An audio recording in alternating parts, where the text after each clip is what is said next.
I've been asked what are my thoughts on salt.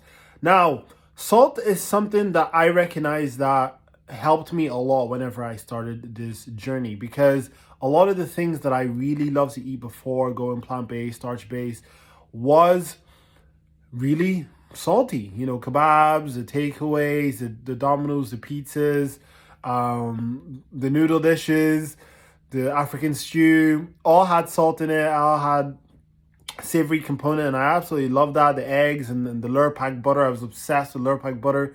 So yeah, savory. So whenever I was getting rid of meat and dairy products after my like revelation that, like, you know, I could be healthy on this, and my vegan ethics were sort of emerging,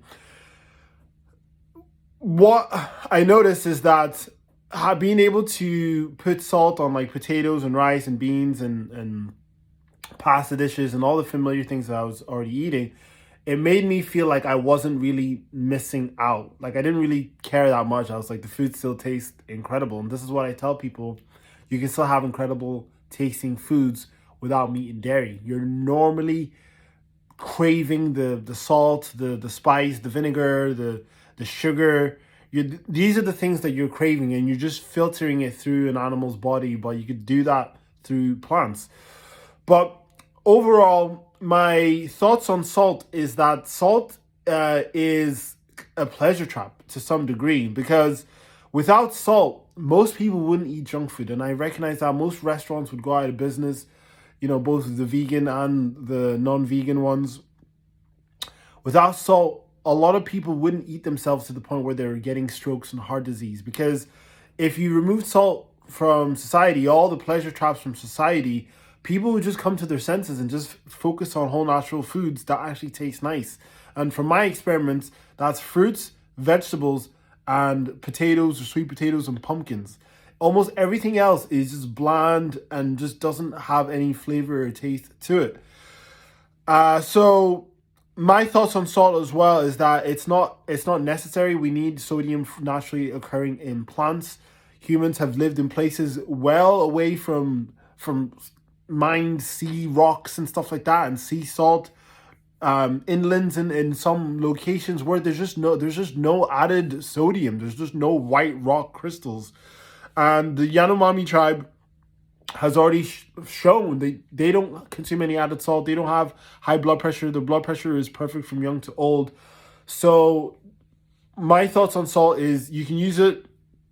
It's good on your transition. And eventually, from my experience, the more you get into like a mucusless diet, fruit and greens based diet, at some point, well, at least for me, my body just started to say, no, you need to get rid of the salt. The salt is too much. And this is probably why the True North Health Center is so gung-ho about like SOS, avoiding the salt, oil, and sugar. But I just understand that most beginners, they want to enjoy what they're eating. So that's going to be a massive factor. And I'm starting to get in the door. But at some point, you're probably gonna want to reduce it or eliminate it completely. And in terms of people who are wanting to lose weight, again, salt can help you get in the door, eating the right foods, apply to the right foods, etc., high fiber plant foods. But at some stage, if you're consuming too much of it, it's going to cause you to hold more water retention. And that can fool the scales and making you feel bigger and more bloated than you actually are whenever you take out all that water retention. So that's something to factor in as well. So with that being said, let me know, what are your thoughts on salt? Do you add salt? Do you think it's necessary? Do you think humans are gonna like evaporate if they don't consume any salt? Let me know in the comment section below. Peace, love, and veganism.